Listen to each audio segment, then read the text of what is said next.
It's been a minute. It's what, 4 years? Yeah. Exactly. Last time we chatted, pandemic. Now we're going to shows. We're we're hugging people again. Exactly. I know. So crazy, right? Yep. Back then, did you think you were going to go to any more shows or hug people again? Honestly, I don't know. You know what? I was a little optimistic to be honest, Yeah. but at the end of the day, things were changing so rapidly and just things were happening on the fly. You just didn't know. Yeah. It was a weird world, It was. but we're still recording on Zoom.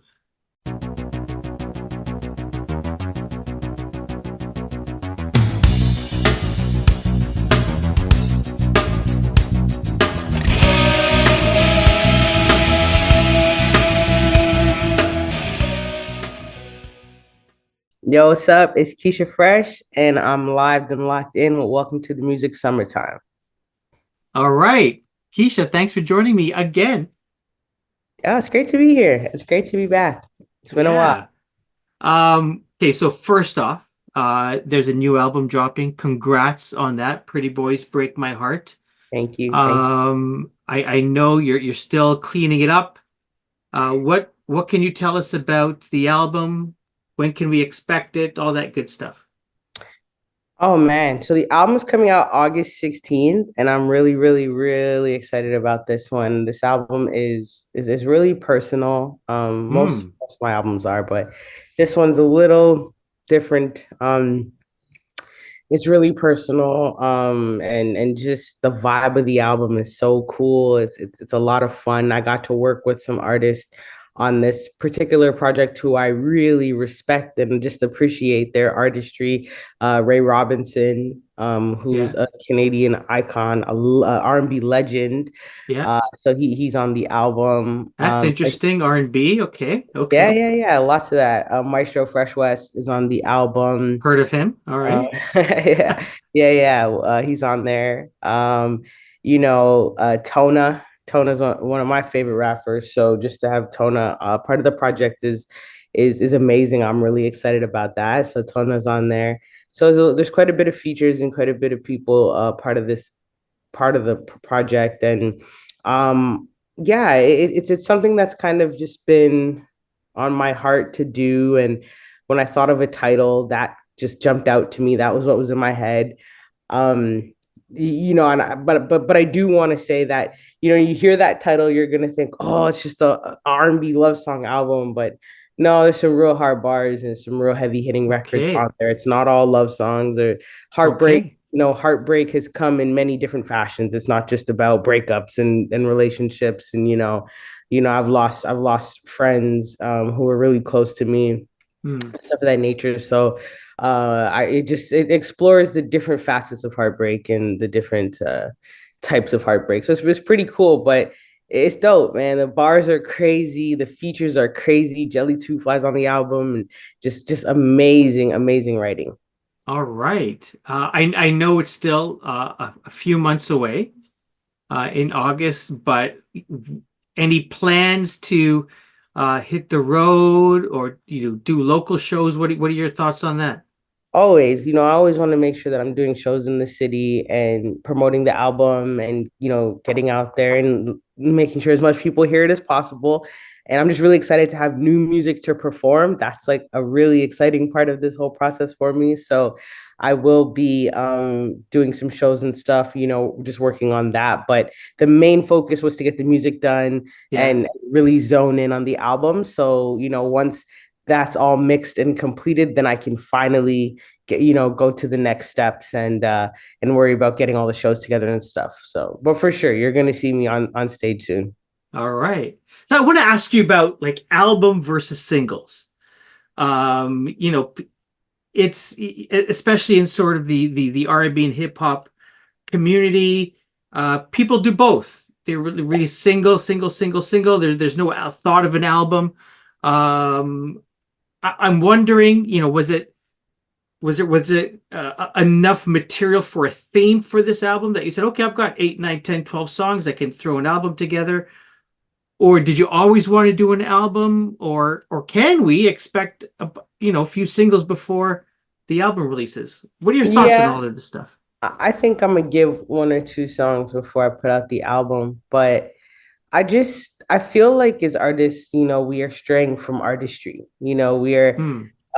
I'll speak up for me. You get a little bit, I get a little lazy. You lean back on the singles and then you get a little bit lazy, but we really are undervaluing the having a cohesive album, like a cohesive body of work Yeah. that can reach multiple people. You drop a single and it's like it's either they like it or not, or that's their style or not, or it hits or it misses. But with an album, it's like, that might not be my favorite record, but that's fire. You have people have options. They're Hmm. hearing a full body of work from you. But another thing that we've kind of gotten lazy on and we've been missing, and you can't really capture with singles is the storytelling, like the whole album being a concept. Ah. Concept albums are always our favorites growing up. When we think back to why we love some of the artists that we love, it's because they gave us cohesive pieces of work that were literally, it was a concept. They brought you into their world for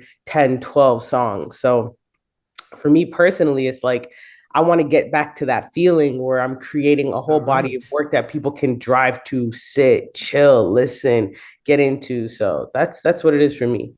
Nice, nice. You mentioned Maestro Fresh West appears on the album. The two of you were nominated last year Yes. for children's album. Uh, talk to me about that.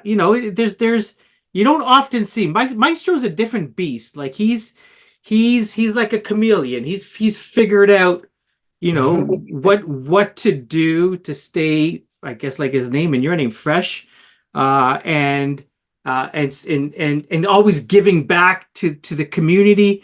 But this is different, a children's album. Talk to me about first of all, congrats on that nomination. That must have been thrilling. But talk to me about this project and what it meant to you. I mean, it's kind of hard to put in words because just the fact that, Maestro reached out to me. I remember during the pandemic, he called me and was like, yo, I have this idea to build an album off of the children's book Yeah. that I put out. And I was like, yo, that's a dope idea. And he's like, yeah, and I really would like for you to be a part of it and play the character of Julia the Great from the book.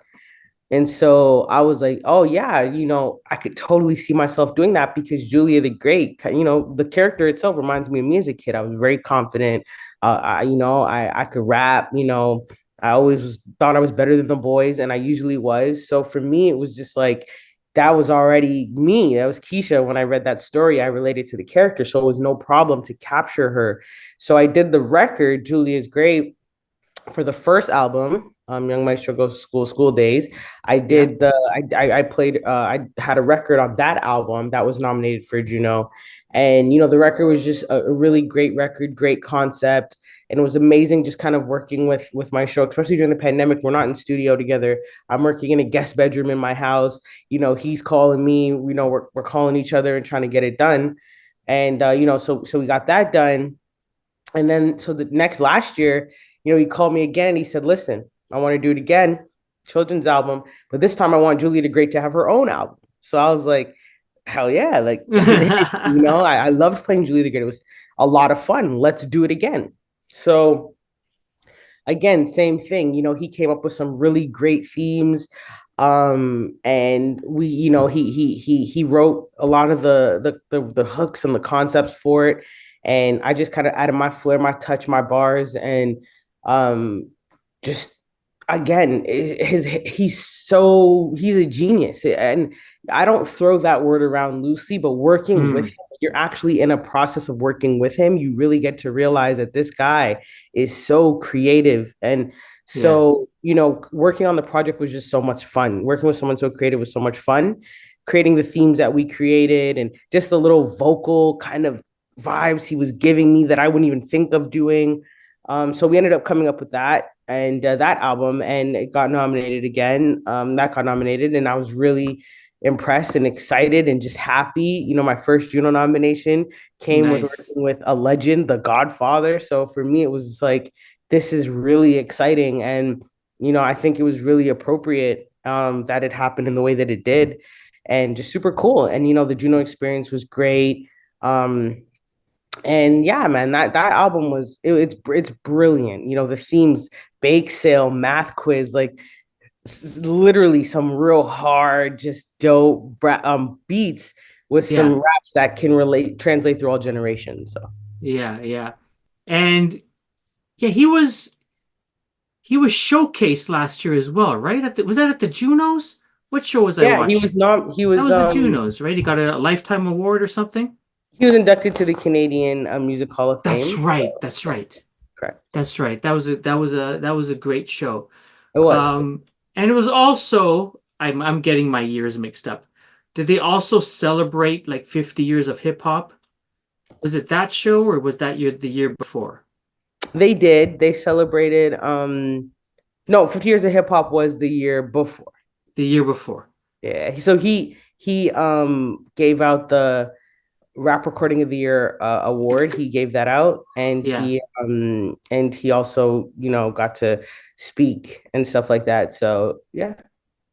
Did we do a good job when I say we, Canada, the Junos, did we do a good job in highlighting the contributions of hip hop and rap? 1000%. And Okay, great. I say that Good. because the team behind that did the best they could with the time that they had. And Yeah. you're always gonna have people that I guess feel that, this person should have been highlighted. And they did the best they could. I think a lot of people missed that in the back. They had names and pictures of people throughout all generations of hip hop in Toronto. So, Yeah. people were definitely celebrated. And I'm sure if we had more time, I'm sure it would have been lots more people. But shout out to the team for the hard work they put in for that. Yeah. Yeah. That's good. That's good to hear. Um, you were at a show recently for I guess yeah, I would say he's a legend. I don't know so much about him. I know him as an entrepreneur, Bishop Briganti. I've got the Ends hoodie, custom made, fantastic. He's going through some shit right now. And he's fighting. You were at a benefit show recently for him. Talk to me about the impact that he's had on the rap and hip hop culture in Canada. Bishop has, been around for a very long time in the hip hop scene in Canada. He's seen it through many of its different faces and phases, and he's contributed and been a part of it the whole, in each different stage. A lot of people do know him as an entrepreneur now with the Ends clothing, Yeah, and things of that nature. But again, it's really reminiscent of Maestro in the sense of always kind of just revamping and rebranding yourself and just doing different things, which is something that I absolutely admire about people like Bishop and Maestro.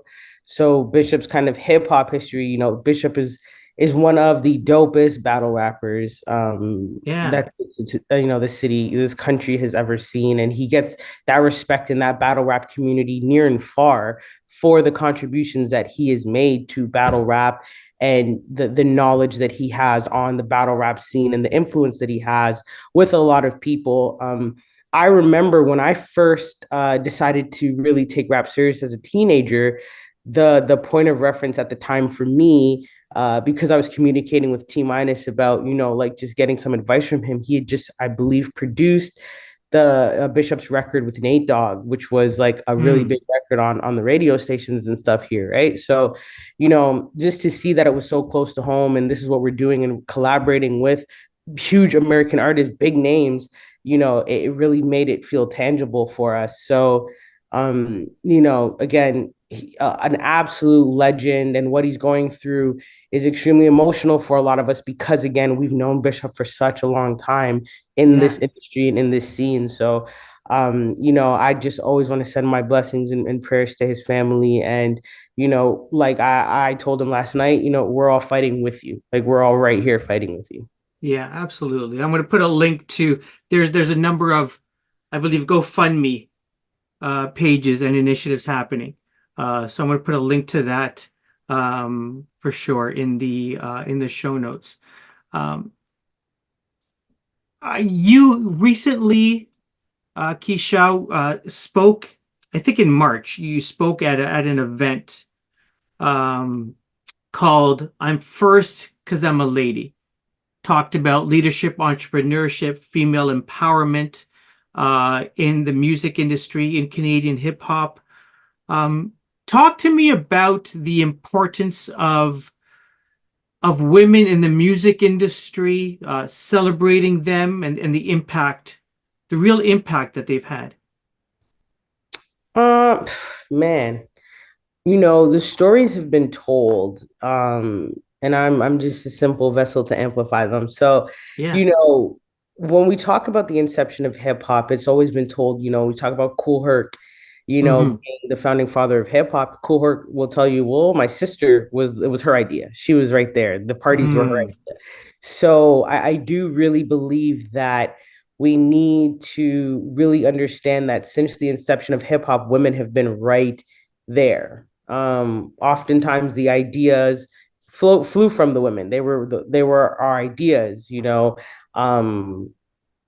and we just needed muscle. That's all we needed. We needed somebody to be big and strong beside us. That's really all it was. But no, a lot of the ideas, and when you hear about a lot of these stories, there was women right there. So when we go back to the early days of hip hop and we hear about JJ Fads, and we see all of throughout the history of hip hop and its existence, there's always been women in the story. Is actually very funny because Big Daddy Kane told a story on his Instagram 2 nights ago about Mishi Me, Mm. and the story was that they had come to Toronto, Boogie Down Productions, BDK, Biz Markie, etc., and they'd brought a female rapper with them, and they were doing a show. And when they got to the venue, Mishi was on stage, and the female rapper and Mishi battled, and Mishi like destroyed her.